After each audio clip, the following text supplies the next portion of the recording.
আসসালামু আলাইকুম প্রিয় ষষ্ঠ শ্রেণীর শিক্ষার্থীরা।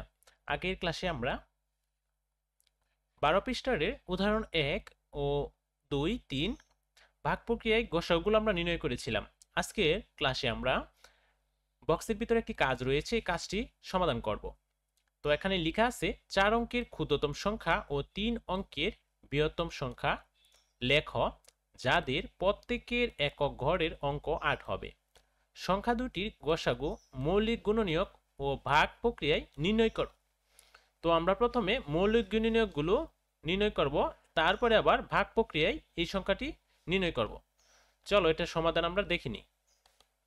প্রথমে আমরা লিখে নেব 4 অঙ্কের ক্ষুদ্রতম সংখ্যা ও 3 অঙ্কের বৃহত্তম সংখ্যা, যাদের প্রত্যেকের এককের গড়ে 8 এবং যথাক্রমে দেখো এককের গড়ে 8 রয়েছে এবং বৃহত্তম সংখ্যা 3 অঙ্কের এককের গড়ে 8 রয়েছে। 1008 ও 998 কে মৌলিক গুণনীয়ক এর সাহায্যে গসাগু নির্ণয় করি। 1008 এর মৌলিক গুণনীয়কগুলো হলো 2 2 2 2 মানে 4টা 2 রয়েছে এবং 2টি 3 এবং একটি 7, এবং 998 এর মৌলিক গুণনীয়কগুলো হলো একটি 2 এবং 499। 1008 ও 998 এর সাধারণ মৌলিক গুণনীয়কগুলো হলো 2, কারণ 1008 এর 4টি 2 রয়েছে কিন্তু 998 এ একটি 2 রয়েছে। তো যে সংখ্যাটি কম সেই সংখ্যাটি আমাদের নিতে হয়। তো সুতরাং 1008 এবং 998 এর গসাগু 2। এবার আমরা ভাগ প্রক্রিয়ায় গসাগু নির্ণয় করব। তো আবার ভাগ প্রক্রিয়ায় 1008 এবং 998 এর গসাগু নির্ণয় করি। 998 দ্বারা 1008কে যদি ভাগ করি তাহলে একবার যাবে, তাহলে আমরা 1008 থেকে 998 যদি বাদ দেই তাহলে আমরা 10 পাবো। এবার 10 দিয়ে 998কে আমরা ভাগ করব। 10 দিয়ে 998কে ভাগ করার সময় আমরা 9 দিয়ে যদি দেই তাহলে 9 দশে 90, তো এই 99 এর নিচে 90 বসবে। তো 99 থেকে 90 বাদ দিলে আমরা 9 পাবো, 9 লেখা হয়েছে। আর এখান থেকে 8 কেটে নিয়ে আনছি আমরা, তো 98 হয়েছে। এবার আবার 10 দিয়ে 98কে যদি ভাগ দেই তাহলে 9 দশে 90 লিখতে পারি। 9 দশে 90 লিখলে আমরা 98 থেকে 90 বাদ দিলে 8 পাবো। এবার এই 8কে 10 দ্বারা ভাগ করব। তো 8 দিয়ে যদি 10কে ভাগ করি তাহলে আমরা একবার দিতে পারি। 8কে 8, 10 থেকে যদি 8 মাইনাস করি তাহলে 2 থাকবে। আবার 2 দিয়ে যদি 8কে ভাগ করি তাহলে 4 দুগুণে 8 পাবো। তো এখানে ভাগফলের জায়গায় আমরা 4 বসিয়ে নিলাম এবং 8 এর নিচে 8 বসিয়ে ফল 0 বসিয়ে দিলাম, যেহেতু ভাগশেষ নাই, সংখ্যা দুটি বনে গেছে। এই হচ্ছে আমাদের সমাধান। এরপরে আমরা যা লিখব, এখানে শেষ ভাজক 2, এখানে যে আমরা ভাজক পেয়েছি 2 পেয়েছি, শেষ ভাজক। আমরা জানি লসাগু এর পূর্ণরূপ হচ্ছে লঘিষ্ঠ সাধারণ গুণিতক। এই নামটা এখানে লেখা আছে, তোমরা মুখস্থ করে নিও, এটা সঠিক উত্তরের জন্য গুরুত্বপূর্ণ। আমরা জানি 4 এর গুণিতকগুলো, 4 এর নামাতে আমরা যা যা পড়তে পারি তাই এখানে লেখা হয়েছে। 4 কে 4, 4 দুগুণে 8, 3 4 12, 4 4 16, 4 5 20, 4 6 24, 4 7 28, 4 8 32, 4 9 36, 4 2 40, 4 11 44, 4 12 48 ইত্যাদি আরো আছে। তো 6 এর গুণিতকগুলো হলো 6 কে 6, 6 দুগুণে 12, 3 6 18, 4 6 24, 5 6 30, 6 6 36, 6 7 42, 6 48, 6 9 54 ইত্যাদি। এবং 8 এর গুণিতকগুলো হলো 8 কে 8, 8 দুগুণে 16, 3 8 24, 4 8 32, 5 8 40, 6 8 48, 7 8 56, 8 8 64 ইত্যাদি। দেখা যাচ্ছে 4 6 ও 8 এর সাধারণ গুণিতক। এখানে লক্ষ্য করো, প্রথম থেকে 20 এর পরে 24 এবং 6 এর গুণনীয়কের মাঝে 18 পরে 24 এবং 8 এর গুণনীয়কের মাঝে 16 পরে 24, 24 উপরে তিনটি সংখ্যা মিল আছে। তো এর পরবর্তী 24 এর পরে দেখা যাচ্ছে 48, 4 এর গুণনীয়ক 48, 6 এর গুণনীয়ক 48 এবং 8 এর গুণনীয়ক 48 মিল পাওয়া গেছে। তো 24 48 ইত্যাদি এর মধ্যে সবচেয়ে ছোট গুণিতক হচ্ছে 24। 4, 6, 8 এর লসাগু হবে 24। ছোট গুণনীয়কটাই লসাগু হিসেবে ধারণা করা হয়। 2 বা ততোধিক সংখ্যার ক্ষুদ্রতম সাধারণ গুণিতককে তাদের লঘিষ্ঠ সাধারণ গুণিতক বা লসাগু বলে। শিক্ষার্থীরা, লসাগু কাকে বলে পুনরায় তোমরা এখান থেকে এটা মুখস্থ করে নেবে। 2 বা ততোধিক সংখ্যা, এখানে আমরা দুইটি সংখ্যা পেয়েছি 24 এবং 48। ক্ষুদ্রতম সাধারণ গুণিতকে, দুইটি সংখ্যার মধ্যে ক্ষুদ্রতম সংখ্যা হচ্ছে 24, তাদের লঘিষ্ঠ সাধারণ গুণিতক লসাগু বলা হয়। 4, 6, 8 সংখ্যাগুলোকে মৌলিক গুণনীয়কে বিশ্লেষণ করলে পাওয়া যায়। 4কে যদি ভাঙানো হয় 2 গুণ 2, 6কে যদি ভাঙানো হয় 2 গুণ 3 এবং 8কে ভাঙালে 3টা 2। এখানে 4, 6, 8 সংখ্যাগুলোর মৌলিক গুণনীয়কে 2 আছে সর্বোচ্চ 3 বার, 3 আছে সর্বোচ্চ 1 বার। কাজেই 2 3 বার 3 1 বার নিয়ে ধারাবাহিক গুণ করলে পাওয়া যায় 24, যা একটি সংখ্যাগুলোর লসাগু। ইউক্লিডীয় প্রক্রিয়ায় লসাগু নির্ণয়। এবার আমরা ইউক্লিডীয় প্রক্রিয়ায় লসাগু নির্ণয় করব।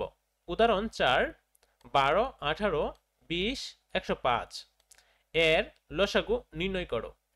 তো প্রথমে সংখ্যাগুলো সাজিয়ে নেব। এবার লক্ষ্য করো, যেহেতু সবগুলো সংখ্যায় জোড়, লাস্টেরটা 105, এটা বেজোড় সংখ্যা, তো এটা থেকে যাবে। আর প্রথম 2 দিয়ে যদি আমি সবগুলো সংখ্যাকে ভাগ করি, 6 দুগুণে 12, 6 লিখতে পারি, 9 দুগুণে 18, 9 লিখতে পারি, 10 দুগুণে 20, 10 লিখতে পারি, এবং 105কে ভাঙানো যাবে না, তাই রয়ে গিয়েছে। এবার দেখা যাচ্ছে এখানে আরও 2টি জোড় সংখ্যা রয়েছে, তো আবার এটাকে 2 দিয়ে ভাগ করা হলো। 3 দুগুণে 6, 9 কাটাকাটি যাবে না, 9কে ভাগ যাবে না, তাই 9ই থাকবে। 5 দুগুণে 10, তো 5 লেখা হয়েছে, 105 105ই থাকবে, ভাঙানো যাবে না। এবার এখানে দেখা যাচ্ছে 2 এর কোনো গুণনীয়ক নেই, তাই অন্য আরেকটি সংখ্যা দিয়ে ভাগ দিতে হবে। তো দেখা যাচ্ছে 3 দিয়ে ভাগ যাবে, 3 ও কি 3, 3 তিরিকে 9, 5 থেকে যাবে 105, এটাকে 3 35 105 হয়। এবার লক্ষ্য করো, এখানে একটি 3 এবং 5 এবং 35 রয়েছে। এখানে 3 এর গুণনীয়ক একটি আর 5 এর গুণনীয়ক 2টি, তাই 5 দিয়ে এটা যাবে। তো 5 দিয়ে গেলে 1 একই থাকবে, 3 3ই থাকবে, 5 কে 5, 1 বসানো হয়েছে, 5 7 35, 7 বসানো হয়েছে। এবার আমরা এ উপর থেকে নিচের সবগুলো সংখ্যা গুণ করে ফেলব। নির্ণয় লসাগু হচ্ছে 2টি 2, একটি 3, 5, পরে 3 আর 7 সবগুলো যদি আমরা একত্রে গুণ করি তাহলে 1260 পাবো। এটাই হচ্ছে লসাগুর নিয়ম। লসাগু করার একটা পদ্ধতি। প্রদত্ত উদাহরণ থেকে নিম্নলিখিত নিয়মটি লক্ষ্য করি। সংখ্যাগুলোর মধ্যে কমা চিহ্ন দিয়ে তাদেরকে একটি সারিতে লিখে নিচের একটি রেখা এল টানা হয়েছে।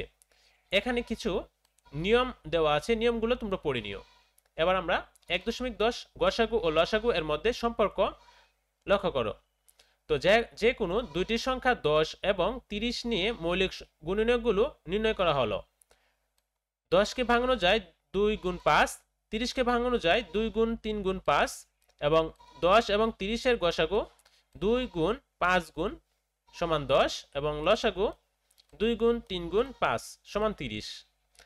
10 এবং 30 সংখ্যা দ্বয়ের গুণফল 10 গুণ 30 সমান 2 গুণ 5 ইন্টু 2 গুণ 3 গুণ 5, গসাগু ইন্টু লসাগু। সুতরাং দুটি সংখ্যার গুণফল সংখ্যা দুটির গসাগু ও লসাগু এর গুণফলের সমান। দুটি সংখ্যার গুণফল সমান সংখ্যাদ্বয়ের লসাগু ইন্টু গসাগু। এ হচ্ছে গসাগু এবং লসাগু এর সম্পর্ক। এবার এখানে একটি কাজ রয়েছে। 2 অঙ্ক বিশিষ্ট 2টি বা 3টি সংখ্যার গসাগু অথবা লসাগু দ্রুত নির্ণয়ের কুইজ প্রতিযোগিতা করো। তো এই কাজটা আমরা এভাবে করতে পারি। অঙ্ক বিশিষ্ট 2টি বা 3টি সংখ্যার গসাগু অথবা লসাগু দ্রুত নির্ণয়ের কুইজ প্রতিযোগিতা করো।